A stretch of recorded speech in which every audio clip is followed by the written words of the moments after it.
إن الحمد لله نحمده ونستعينه ونستغفره ونعوذ بالله من شرور أنفسنا ومن سيئات أعمالنا من يهده الله فلا مضل له ومن يضلل فلا هادي له أشهد أن لا إله إلا الله أشهد أن محمدا عبده ورسوله. Welcome to the fifth episode of our exciting journey through Islam, through the history of Islam in the world, mashallah. And indeed we're talking about the world. We have had our first three episodes covering Europe, the fourth episode, last episode, to the continent, to my favorite continent actually. We've been to my favorite continent, Africa, and now we're coming to my other favorite continent, the Americas, mashallah, North and South America, where we can basically, I can hear you thinking basically like, Islam in America, what are you going to talk about? Is it maybe the last immigrants that went there, the Arab immigrants who went in the 20th century to North America, to the US? No, not at all. We're actually not going to talk about USA at all. We don't have the time, unfortunately. Not that there is no Islamic history there. There is. However, we're going to focus a bit on South America and the Caribbean, which has really a lot to offer. Enough for a small episode like this. The other thing, of course, is that if we go and look into the cultural evidence that has been left behind in the Americas, we can see statues, for example, nowadays that resemble pretty much the features of these statues look more African than indigenous Native American. This is taken as evidence as well that African Muslims must have been to the Americas and must have traveled to South America as well as to the Caribbean. Again, we don't have the time to go deeper into everything, but it gives you a general idea that indeed there has been a connection before. This video is sponsored by the Muqaddimah program. For nearly 7 centuries, Ibn Khaldun's Muqaddimah has been read and studied by scholars and students of history, sociology, politics and economics as the single most authoritative and astounding work of classical scholarship in the field of history. Embark on an enlightening educational venture led by Muslim scholars and teachers delving into Islamic history, sociology, economics and beyond. Engage with cutting-edge learning cues and multimedia components, allowing for a deeper understanding of the topics. Distinguish between the lies and the truths of the narratives told, between reliable and unreliable sources. Equip yourself with the skills to conduct deep research and build confidence to combat Islamophobia. Come and strengthen your Muslim identity today. Grab the course in the video description. Christopher Columbus, and that Muslims from Al-Andalus as well as from Africa, from the Malian kingdom for example, must have been in the Americas and must have been doing some trade already with the Native Americans.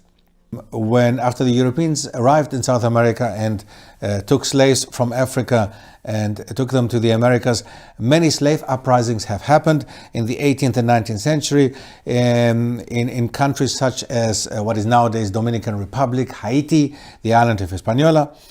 And in the end, the French were defeated in Haiti, which is the first independent black nation in this world. And they gained independence as the oldest black republic in 1804, the world's first and oldest black republic, Haiti. The revolutionaries and the ones who played an important role with regards to these revolutions were Muslims. Most of them, if not even all of them, were Muslims. Why?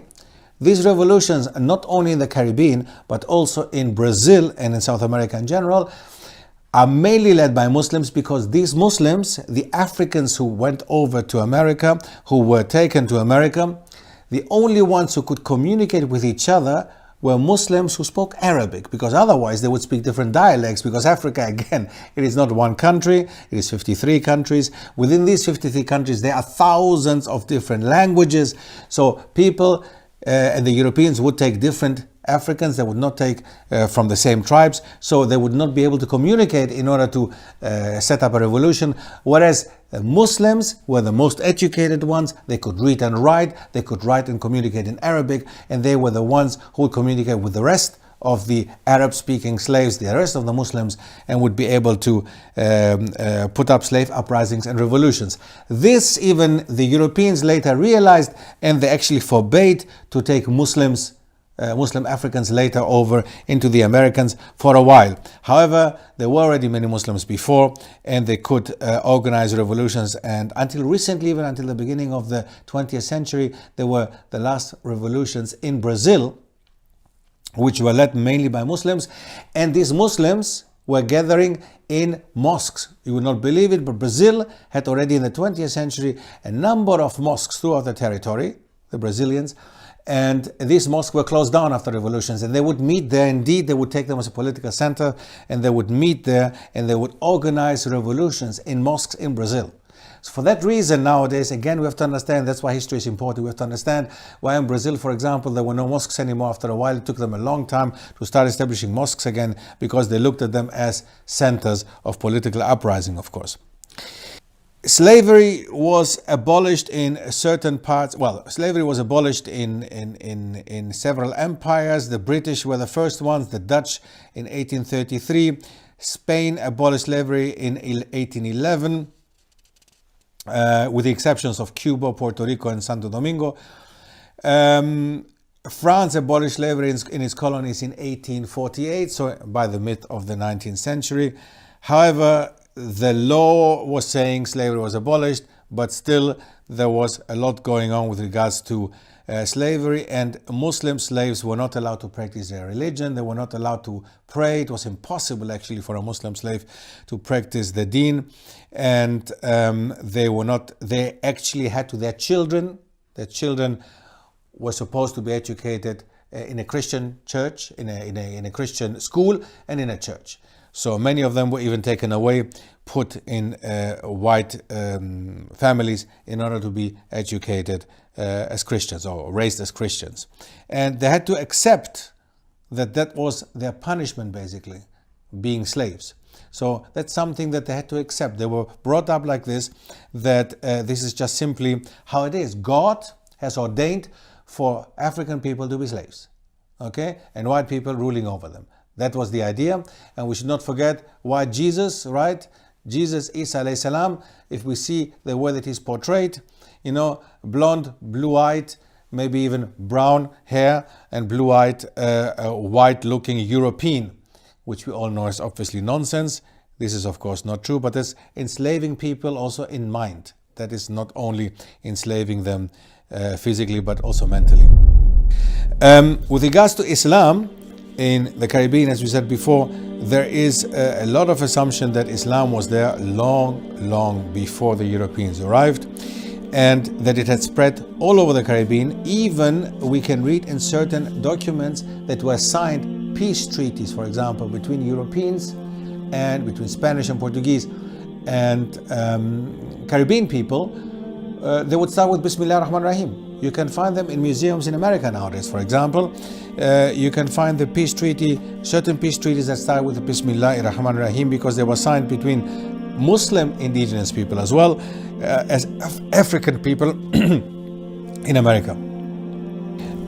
If we look at certain maps that were established by the Ottomans in the 16th century, you can see that the famous navigator PIRI MUHIDDIN REIS made a map in 1513 which comprised the Atlantic Ocean with America and the western rim of the world. The other side of the world has been lost. Now, if we look at that carefully, this map is one of the first maps that exist in the modern world, 16th century, where we can see without him really having access to traveling or to discovering, to looking at the map from a satellite point of view, of course, the map is pretty close to reality. An important discovery about the first Muslims in the Americas are the Muslim explorers and tradesmen from the mighty West African, the Muslim Empire of Mali, who had already been to the Americas before the famous Malian ruler Mansa Musa came to power. Now, Mansa Musa was a Muslim who is considered having been the richest man ever living on this planet. The famous Arab geographer Shihab ad-Din al-Umari reported in his book that the Mandinga people had sent out several vessels to explore the end of the ocean. Inscriptions, cultural and archaeological finds discovered in Brazil, Peru, and in the US prove that the Mandinga Muslims from West Africa had indeed used Brazil as a base to explore the rest of the Americas. There are many examples of the Mandinga script and descriptions of the cities in the interior of Brazil, in Central America and in parts of the US. Interestingly enough, there is much evidence about Columbus and other European travelers and explorers referring in their writings to black people they came across in the Americas. He had recorded that Africans were trading with the inhabitants of the Americas. In the narrative of the third voyage, Columbus mentions that canoes had been found which start from the coast of Guinea and navigate to the west with merchandise. So, all this information that we have by Columbus himself indicates already that Muslims had been there before Columbus arrived and he came in contact with them. He actually mentions this himself in his diaries. Three interesting countries next to Brazil, which had the biggest intake of African people. The other three countries are countries of the Guyanas, as they are called. So the British Guyana, which is nowadays an independent country called Guyana, then French Guyana, which is still part of France, and Dutch Guyana, which is called nowadays Suriname. So all these three Guyanas had a lot of slaves, a big population, slave population, where Islam has even nowadays has become the biggest deen in the whole of the Americas, basically the biggest religion.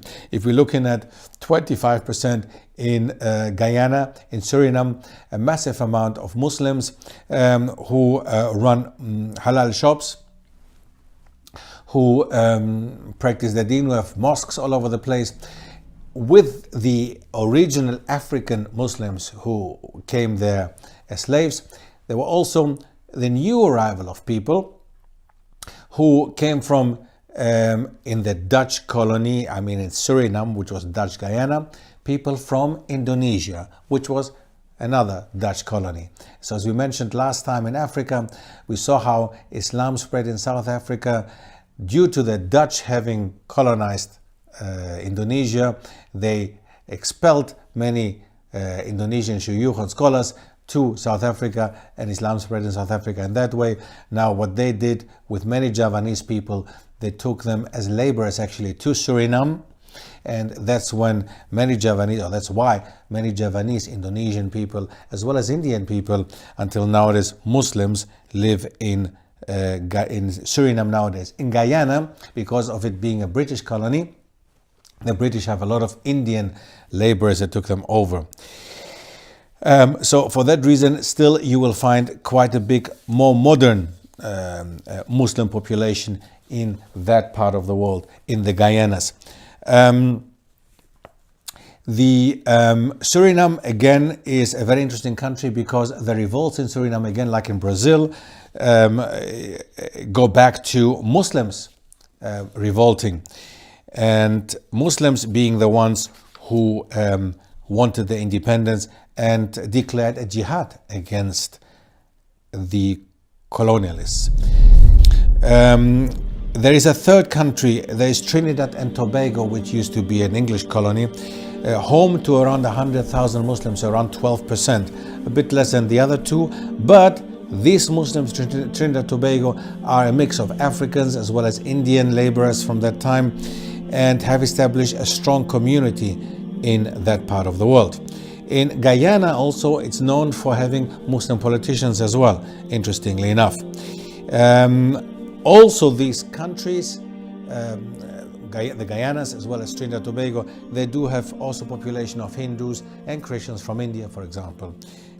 So the mix of the Caribbean people is massive. Eid al-Fitr, by the way, or the Eid holidays are celebrated as holidays in Suriname, and even the president is on the day of Eid is present himself.